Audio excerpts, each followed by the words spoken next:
the Dynamic OptiRough toolpath has been made more efficient, specifically in helix entry starts.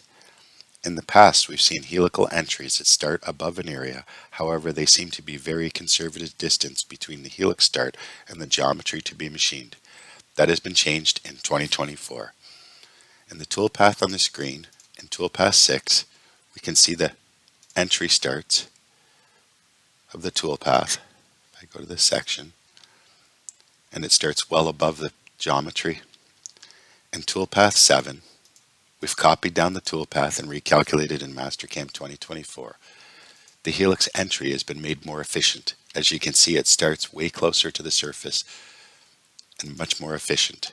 In toolpath 8, the distance was changed to a smaller amount, and you can see the entry reflects the smaller amount. So that's new for 2024.